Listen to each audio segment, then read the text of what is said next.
You are so good looking. I know of girls who go to watch a film. I've told you this incident that, what is that, Yashraj films, the one which you did this with? No. Dhoom. So there was this young girl. Every time Abhishek was trying to hit you, she's putting her hands. I said, why are you doing that? She said, no, his face should not get spoiled. I said, what's going on?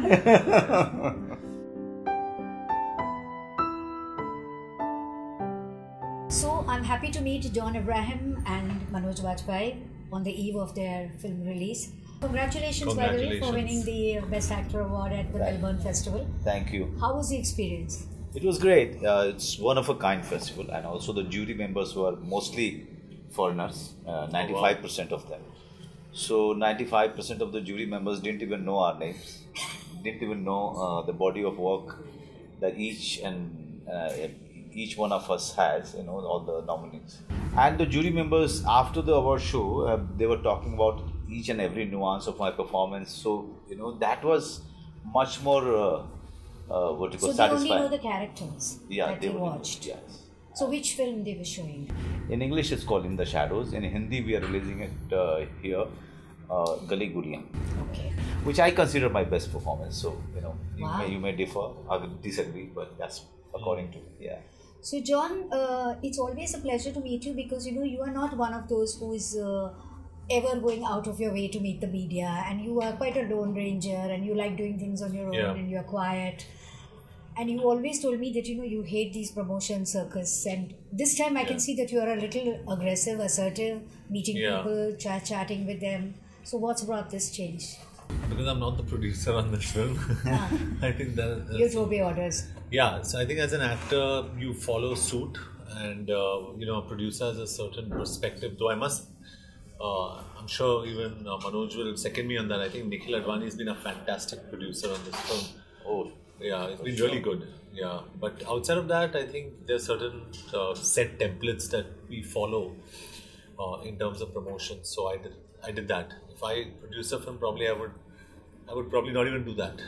I was watching the two of you on the Indian Idol last night or day before. Yeah. And when you were pushed on the floor and when Neha Kakkar was dancing with you, you were feeling shy and not ready to shake a leg. And I was very surprised because Manoj Bajpayee, when he was really new, he was very shy and inhibited. तो उन्होंने जिस तरह से वो लड़के की तारीफ की, तो मैं लड़की को नहीं देख रही थी, मैं आपको देख रही थी कि कितना लंबा सर्कल हो गया है आपकी पर्सनालिटी में. Right. So how have you changed? What happened? I think it's also the confidence, more of surety, at least of the work that one has done. Yeah. And one has and the friends that you have collected, over the years, including him this time. So yeah, confidence comes from the experience. Confidence comes from the body of work. Confidence also comes from all the downs that one has seen, and that each and every nook and corner of this industry. I mean, all the falls and rise, and the significance of it. So you have also been through many highs and lows, and even in your career there have been disappointments and also betrayals. And you have come out of it, emerged. What is the mantra you follow every time there is a new crisis? I think I always tell this to people, and this is for anybody, including anybody who's watching behind the camera, anywhere. I say the only person who can get you out of your present situation is yourself and your sense of self-conviction. If you're not convinced you can do it, no one can convince you. So I think there was something in me that kept convincing myself that no, if people outside don't think I'm worth it, maybe I think I'm worth it, I'll do it. So it's only self-conviction that gets you there. And I think that's a similar story both of us have shared in a different way. We've had our own struggles, and coming back to your earlier question on him enjoying, I also think my perception of why we both enjoyed on that show is because we both intrinsically get along with each other. We don't try hard. And because you're so comfortable in your space, you kind of enjoy that space. You're not really thinking about anything. This is your first film together? Second one. Second. But in this one, we were mostly on the sets together. So this film has given us a lot of space to be together. Just before you arrived, he was saying, I like John. And he was waiting for you. And then he was saying, you said you like actor friends, right? You were saying something about it. I said, also I said I like John. I said I like actors if they are not too arrogant or egoistic. Yeah. And not too much of themselves. And also that there's a common cause here. Come from outside. Yeah. So I think outsiders. So we know each other's anxieties and vulnerabilities. Yeah, all of that. Right. So, is it a social film? Is it an action film? How would you define the film? Is it a patriotic It's film? all back. It's all in one. I think it's a commercial film. It's a commercial film, and it's a commercial film which is very different from today's commercial films. When I say very different, is because even though it has a message, even though it is aspirational in terms of the angst in society that exists, be it how men look at women, molestation of women, or bribery or everything, it's been very commercially laced. At the same time, it's structured so well that there's a face-off between two of us, there's suspense, there's a thrilling element, there's dialogue bazi, there's everything. So what you're telling people is, come here, just enjoy, have a good time, watch a nice film, but hey, listen, it's not senseless. You're not just going to get Nach Gana and some beating shots. Yeah. This has a lot of sense. So is it patriotic? I think in a way, yes, it is. But what is the message of the film?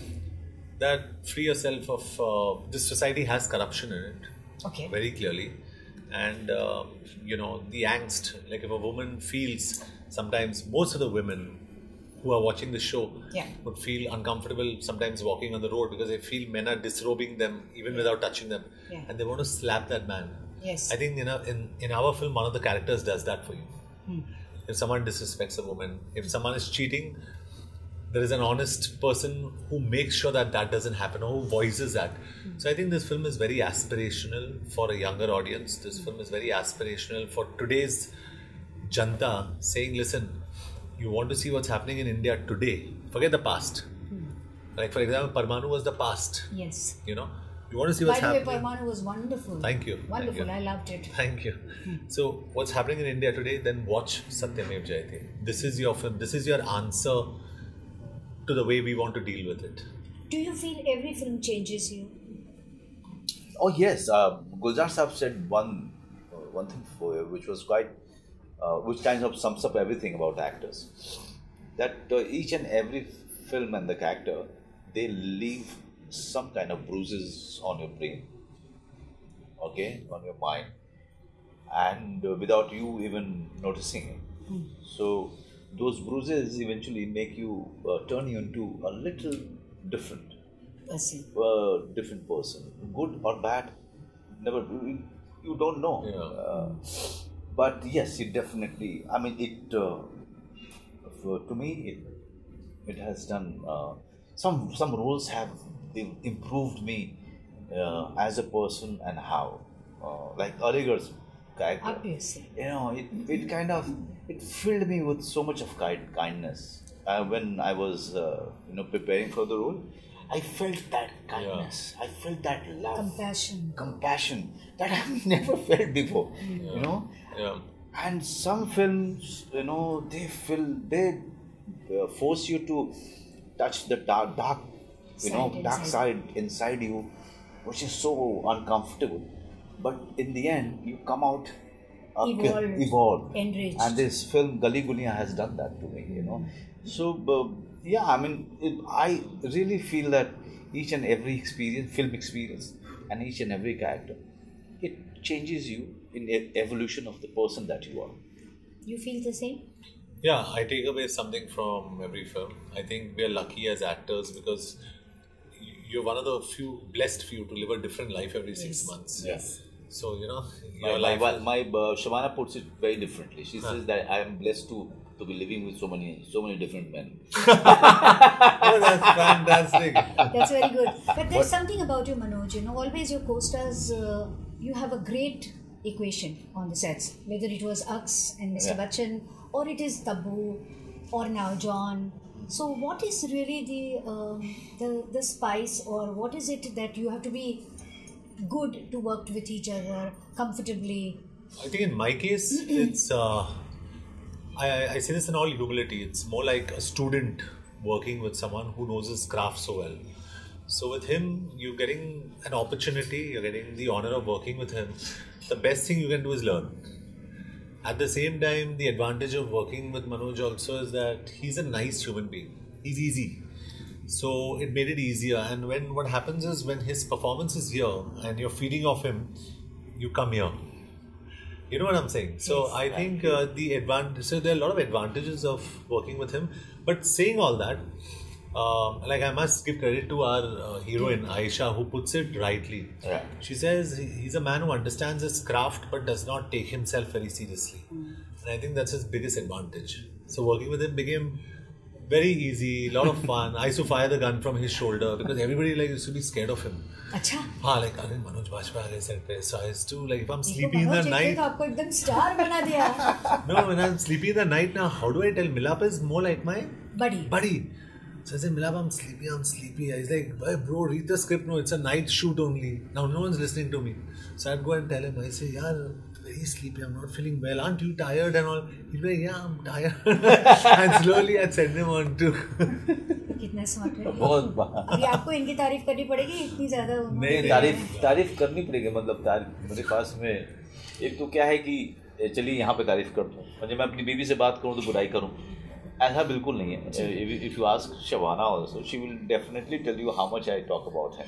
You know, so the feeling is mutual and there is no pretension about it. It's as I said, you know, his humility.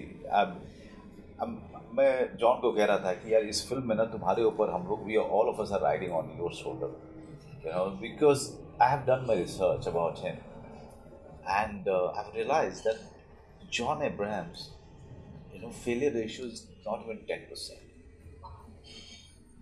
So there are 2-3 things that happens. A, your personal hard work and your intelligence, you know, that you gather over the years. And second, definitely you are God's child. You know, in this industry, you have to be a God's child to have that kind of a success ratio.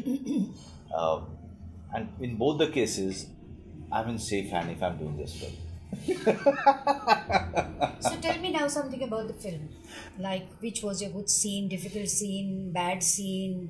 Or you thought you won't be able to do it, or you all just kept laughing? Some fun on the set. About him? About the film? About him, the only thing I was very, very apprehensive about, and he kind of proved me so much wrong, is the Sanskrit slok, the way he, you know, kind of delivered. Recited the sloka. Recited. And it is something that can give a difficult time to any actor. Is he playing a pandit? No, I mean, you'll realize it. Yeah. It comes in the film. And the manner he's done it, when I saw the rough cut, and I was completely, you know, thrown off my hook, I said, wow, this guy has done it. So how did you decide? Who taught you? I kept reading it, and there was a Sanskrit person who actually gave me a voice note.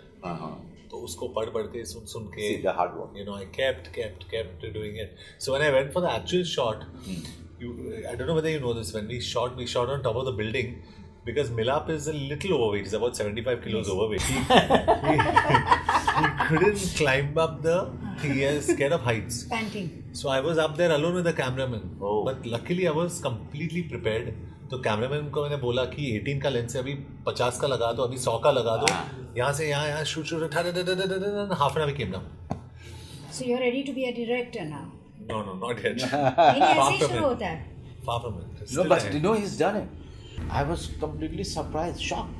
यार मुझे भी समय लगता है, कम से कम 3-4 take तो मैं भी लेता यार इसमें, जबकि हम लोग हिंदी पढ़े हुए हैं. And he's from Bombay, Scottish. You know, give it to him that he's done it. You speak English, So both of you are so happy with each other that you all are not at all mentioning your heroines. So I've already given it to you. But you know, he's somebody who can make you a complete fool without even, you know, and that thing was cracked by Milap Zaveri. He caught him. He caught him completely, and he told me, Manoj sir, don't become a fool, because he does it in such a sincere way that you will never come to realize it, and don't fall into his trap. And that is when I started looking at it very, intently. ये कहाँ पे जो है बेवकूफ़ बनाने की कोशिश कर रहा है. नहीं अगर ये कह रहे हैं and everybody says then you must be na. Milap calls me Loki. Loki is the god of mischief. Loki. In that Avengers, yeah, pata nahi? Yes, Loki yes, is the god of mischief. So I feel it's very confident of the two of you to do a film with the writer-director Milap Zaveri. Milap Zaveri, because his earlier films are completely of a different genre and this comes like a full circle. Yeah. What made you believe that he can do this kind of a social film? On a serious note, Milap is probably the last of his kind. He's a person who still thinks from his heart and not with his head. He's a good guy, and I wouldn't say that about too many. He's a genuinely nice human being, and he's eternally grateful. Till half an hour ago, he would have messaged you or me and saying thank you for doing my film and giving me a life. He must have written it and said it more than 100 times. Yeah, like literally. From the beginning of the shoot till now, is. And that's, at times you feel uncomfortable. Yeah, why he's doing it? Why he's saying it? But, somebody cannot pretend it more, 100 times. I think this is what when I told Milap. I said, Milap, the biggest compliment you've received is from Manoj Bajpayee. So he said, what bro? Tell me, what's the compliment? I said, someone asked him in an interview, Milap's such a good dialogue writer and he's written fantastic dialogues in this film. So what do you feel? And his answer was, I told Milap this. I said, Manoj Bajpayee's answer was that in this film, Milap is a better director than a writer. And I said, Milap, you have to, like a beggar, like I do it, take this compliment, keep it in your pocket and preserve it. Because it's the best compliment you can get from an actor of his credibility, saying you're a better director than a writer. Because that shows Milap has evolved. And when you see the film, I've seen the film in parts. To be very honest, I've seen it in parts. He's done a fantastic job and he'll take a lot of people by surprise. How do you feel when you go to watch your own film? I'm very nervous because I know one thing for sure, that I'm going to find too many faults in me. And I'm going to find John and all the other actors fantastic superlative. And now he's being modest. No, I'm not being that modest. is being modest. No, he's being Loki. I'm not being modest. That is why sometimes the film starts, I see my first scene and I just come out. Yeah, because I start feeling so pathetic. यार ये क्या कर दिया मैंने, ऐसा करना चाहिए था, वैसा करना चाहिए था, इतना नहीं, इसको जो है. Even I feel like this. So instead of enjoying, you start feeling harassed by your own thing. So who want to go through that? But he's brilliant in the film. I'm telling you, from people who saw it at yesterday's screening, you're brilliant. Thank you. Is it a difficult period just before the release for the actor, because the family, as it is not getting much attention, this takes away a lot of time? Or it's okay, you can balance it? My case, I'm a workaholic. I work Sundays, I work holidays. And you work from a very attractive den. Yeah. And one thing we really agree with each other, that we both don't understand why people don't pick up calls on Sundays. Yeah. We really don't know why, especially in this industry where work happens when somebody gives you work. Yeah. Okay, and other than that, it's all Sundays. Yeah. These are all the days are Sundays. Yeah. And if you're getting work, all the days are Mondays. So when you're getting work, why to even switch off your phone? So I've enjoyed talking to the two of you, and I wish you all the best. Thank you. Thank you, Bhawana.